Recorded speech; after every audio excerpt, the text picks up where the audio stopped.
आदरणीय जी,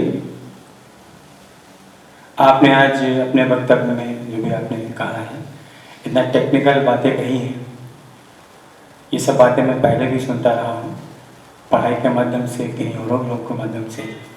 मैं आपसे सिर्फ एक प्रश्न पूछना चाहता हूँ कि कई जगह मैंने पढ़ा और कई लोगों ने मुझसे जब भेंट हुई उनसे, तो अपने अनुभव में कहा कि ऐसा संभव है कि हम अपना शरीर छोड़कर कहीं और जाते हैं। और कई तरह की पुस्तकों में भी मैंने पढ़ा कि इस तरह के, जैसे हनुमान प्रसाद पोद्दार जी ने अपना अनुभव लिखा है और भी कई संत साधुओं ने अपने अपने अनुभव में कहा है।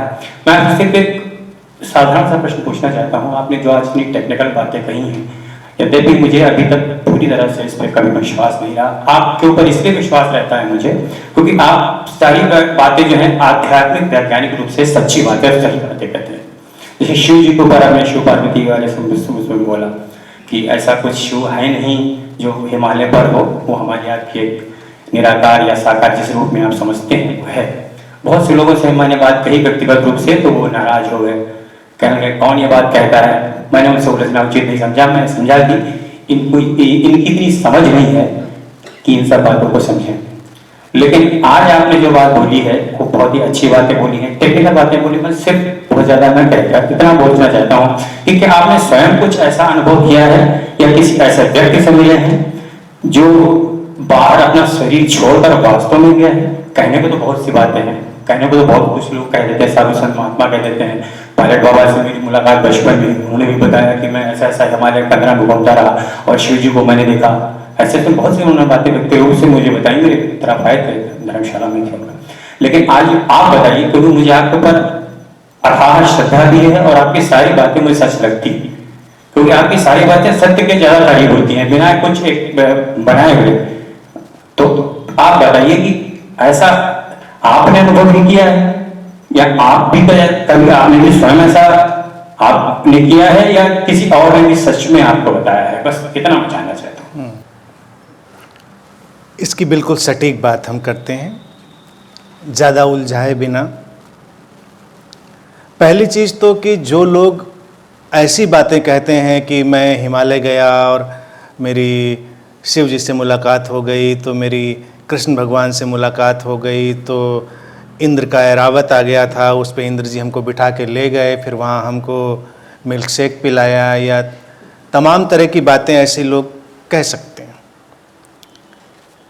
और इन बातों का मसला ये है कि आपके पास इनको जानने का या इनको प्रमाणित करने का कोई उपाय नहीं। अब वो आप उनको मान रहे हैं तो आप मान लीजिए। इसी को जैसे कहते हैं, भारत में एक दबाव रहा है गुरुओं के ऊपर, गुरुओं ने इसका दबाव बनाया है, जिसको कहते हैं शब्द प्रामाण्य। यानी गुरु जो शब्द कहे उसको प्रमाण मानो, और गुरुओं का दबाव रहता है। तुम कैसे प्रश्न उठा सकते हो? गुरु का शब्द ही प्रमाण है, शब्द प्रमाण नहीं। ये एक विचारधारा चलती। भारत में इस सारी व्यवस्था को तोड़ते हुए पहली बार एक ऐसा शख्स हुआ, आज से 2600 साल पहले, भगवान बुद्ध। पहली बार एक शख्स ने इतनी ईमानदारी से कहा कि मेरी बात मत मानना, किसी की भी बात ऐसे मत मान लेना कि मैंने कहा है बस इसलिए कि तुम मुझ में बहुत श्रद्धा करते हो। जांचना, खोजना, परखना, और फिर तुमको ठीक लगे, तुमको लगे कि ये तुम्हारे अनुभव और तुम्हारे ज्ञान में उतरती है तो मानना, अन्यथा मत मानना। ये एक सच्ची आध्यात्मिक विकास की तरफ लोगों को ले जाने की बात थी। नहीं तो गुरुओं का यही कहना है कि मैं कह रहा हूँ मान लो बस, और मानने में इतनी कहानियाँ हैं, इतनी कहानियाँ हैं कि कहानियाँ ही हैं। अब ऐसी 10 कहानियाँ तुम बना के किसी को सुना दो, कॉन्फिडेंस होना चाहिए सुनाने का। बस फिर लोग क्या कहेंगे? लोग कहेंगे अभी हुआ होगा, अब क्या बताएं। इसके सिवा कुछ कहने की बात नहीं रह जाती। अच्छा, ज़्यादा फैंटेसी में तो कोई विवाद का विषय ही नहीं है कि भाई कहेंगे ऐसा था, हम तो स्वर्ग लोक चले गए, वहाँ चले गए और ऐसा। अब इसको वेरीफाई कहाँ से करोगे? हाँ, कुछ चीज़ें वेरीफाई करी जा सकती हैं, जिसमें अगर कोई अलग तरह की व्यक्ति बात कहे कि वो कहे कि मैं ऐसी जगह गया जहाँ मैंने ये ज्ञान अर्जित किया, तो अब वो ज्ञान उसके अंदर आया कि नहीं आया। या एक बहुत ही सामान्य व्यक्ति था जिसको कुछ समझ में बातें नहीं पड़ती थीं, और उसने अनुभव किया कि मैं किसी ऐसी जगह चला गया, ऐसे अदृश्य लोक में, जैसे ज्ञानगंज जैसी घटनाएं हैं, और वहाँ मुझे तमाम अदृश्य गुरु मिले और जिन्होंने मुझे शिक्षा दी। तो उसके अंदर फिर वो ट्रांसफॉर्मेशन आना वही प्रमाण होगा। मेरे संदर्भ में अगर पूछा जाए तो शरीर से बाहर निकलकर मैं कोई घूमते नहीं रहता हूँ। पहली बात, शरीर काफ़ी है घूमने के लिए। लेकिन एक घटना बड़े प्रामाणिक रूप से हुई जिसने ही मुझे इस बात पर प्रामाणिकता दी कि ये घटनाएं संभव हैं। नहीं तो मैं भी नहीं मानता था। मैं भी मानता था कपोल कल्पनाएं हैं और होती नहीं है किसी के साथ। और उस घटना में भी ऐसा है कि घटना तो हो गई, अब उसका भी प्रमाण लाना संभव नहीं है कि उसका प्रमाण दिया जा सके। लेकिन घटना चूंकि हुई और मैं भी बहुत तार्किक व्यक्ति रहा, इसलिए उसको मैं कहता हूँ। उस समय कुछ ऐसी व्यवस्था थी कि जब मुझे कुछ विजन्स आ जाते थे, कुछ चीज़ें आ जाती थीं, कुछ चीज़ें दिख जाती थी। अब लोग इस पर भी तर्क कर सकते हैं भविष्य की चीज़ें नहीं दिखती, तमाम लोगों को दिख जाती, लेकिन ऐसे सिस्टमेटिक वे में किसी को नहीं दिखती हैं कि कोई लैपटॉप खोल के बैठे और बस बताना शुरू कर दे कि ये होने वाला है, उन्होंने। ये सब मूर्खताएं, ऐसा कुछ नहीं होता, ऐसा कोई बताने में सक्षम नहीं व्यक्ति। लेकिन हाँ, ग्लिम्सेस कई लोगों को आती हैं। हमारे यहाँ अनंत में कई लोग बैठे जिनको तमाम ग्लिम्सेज आईं और भविष्य में वो चीज़ें वैसी अक्षर से हुई, वो घटनाएं संभव हैं। अब मेरे साथ भी ऐसी घटनाएं हुआ करती थी ग्लिम्सेज की। लेकिन अगर कोई कहे अभी अच्छा बताओ भी, तो अभी मैं नहीं बता सकता, क्योंकि मेरे पास नहीं आ रही। जब आएगी तब आएगी, जब आती है तब आती है। यानी कि वो ग्रेस है अस्तित्व का प्रसाद है। उतरता है तो उतरता है। फिर मुझे इसमें व्यर्थता भी नजर आई, इसलिए वो और बंद हो गई। मुझे लगा क्या जानने की ज़रूरत है, इसमें रखा भी क्या है, जो होना है सो होना है, जो नहीं होना है सो नहीं होना है। लेकिन लोगों को रुचि बहुत रहती है। तो एक तो ये फिनोमेना था जिस पर भरोसा अपने व्यक्तिगत अनुभव से मैंने किया। तो मुझे एक विजन आया, मुझे दिखा कि एक दुर्घटना होने वाली है जिसमें मेरे शरीर पर आघात हो रहा है काफ़ी, और करीब मृत्यु जैसी घटना है, एक्सीडेंट है। कोई बड़ा व्हीकल मेरे ऊपर से निकल रहा है। घटना मैंने पहले भी कई बार बताई है मित्रों को। ये ग्रेजुएशन में आया था, उसके शुरुआत की ही बात थी। यानी कि इंटरमीडिएट के बाद लखनऊ शहर आया और बस ग्रेजुएशन में मैं गया होऊंगा, उसी के वक्त की बात है। तो शॉर्ट में बस यही घटना है कि जो मुझे दिखाई दे रहा था, करीब उसी वक्त के आसपास एक बस से मैं गिरा, और गिरने के साथ ही, मतलब काफ़ी भयानक दुर्घटना थी। गिरने के साथ ही जैसे ही मैं गिरा, उसी क्षण मुझे बस वो पहला अनुभव था, उसके पहले कभी नहीं था। मैंने देखा कि मैं अपने शरीर को गिरता हुआ देख रहा हूँ। यानी मैं कहीं बाहर हूँ और जो शरीर मेरा है वो बाहर से गिर रहा है, और जिस ढंग से वो गिर रहा था वो शरीर बस के व्हील के नीचे, उसके पहिए के नीचे ही चला जाता तकनीकी रूप से। और फिर कुछ बीच के और उसी अवस्था में कुछ अनुभव घटे, और संक्षेप में बस एक विचार बहुत तीव्र ये घटा।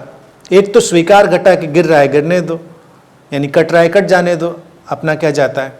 एक ये विचार था, यानी मैं तटस्थ था, मृत्यु से कोई उसमें परेशानी नहीं थी। लेकिन फिर कुछ कारण से एक विचार घटा, नहीं शरीर को रहना चाहिए। और फिर मैंने देखा उस विचार के साथ ही शरीर हवा में ही झुक गया, टिल्ट हो गया, और फिर धड़ाम से गिरा। जैसे ही शरीर गिरा, मैंने अनुभव किया कि एक झटके से मैं उसके अंदर आया। मैं उठा। ये घटना बहुत सेकंड्स में हुई होगी, लेकिन अनुभव में बहुत दूर तक थी। जब मैं उठा तो जो बस थी वो बस 20-25 फुट या 40-50 फुट इतनी दूर मुझसे गई होगी, और वो तेज़ी से भगा के निकला क्योंकि उसको लगा लड़का शायद नीचे आ गया बस के। ये घटना घटी। शरीर से बाहर होने की बिल्कुल प्रामाणिक अनुभूति थी। परिणाम इसका ये रहा कि उस समय ना तो मुझे कोई दर्द अनुभव हुआ, ना मुझे कोई परेशानी, बल्कि इसके उलट मैंने इतनी खुशी अनुभव की, इतना अच्छा अनुभव किया। जैसे अभी पहले प्रश्न में लिया एक पुलक और रोमांच जो शरीर में, वो पुलक रोमांच उसने मुझे घेर लिया, बहुत अच्छा लग रहा है। मैं उठा और मैं सोचूं क्या करूं, दौड़ूं, नाचूं, क्या करूं, और मैं जहां मुझे जाना था मैं वहां चल दिया। जाने के बाद, बीच में और तमाम प्रसंग, जाने के बाद मुझे पता चला कि घटना फिर भी काफ़ी घट गई थी। सर्दियों का वक्त था, दिसंबर के अंतिम दिनों का था। मेरी जैकेट, स्वेटर, शर्ट सब फट चुकी थी। मेरी कमर में शर्ट वर्ट सब जैसे थोड़ी घुस जाए उस तरह की कोहनी मेरी, बिल्कुल उसमें हड्डी निकल आई थी। और मेरे शूज़ में ब्लड भरा हुआ था, खून भरा हुआ था। मुझे लेकिन कुछ नहीं पता चल रहा था और मैं बहुत तेज़ी से, बड़े खुशी से जा रहा था। मैं आधा घंटा चलने के बाद, यानी आधे घंटे पूरी तरह से दौड़ने की स्थिति में चलने के बाद जब पहुंचा हूं और मैंने उसके बाद नीचे देखा तो मुझे पता चला कि ये चीज़ हुई है, कि दुर्घटना हुई है। मुझे लग ही नहीं रहा था दुर्घटना हुई है। और फिर मैं बैठा, धीरे धीरे थोड़ी देर में वो जो प्रसन्नता की अवस्था थी वो फेड हुई। फिर पट्टी वगैरह के लिए डॉक्टर के पास गए तो वो देख के भी हैरान था। वो कह रहा है कि कुछ टूटा फूटा कैसे नहीं, ये तो संभव ही नहीं कि कुछ टूटा फूटा नहीं तुम्हारा। अब मैंने कहा मैं क्या करता, मैंने तोड़ने की तो कोई कोशिश नहीं करी थी, जो हुआ सो हुआ। अब इस घटना का जो असर था, इस घटना का असर वो ट्रांसफॉर्मेटिव रहा। ट्रांसफॉर्मेटिव ये रहा कि एक तो शरीर से आसक्ति, जिसको मैं अभी कह रहा था, वो जाती रही, मृत्यु से भय जाता रहा।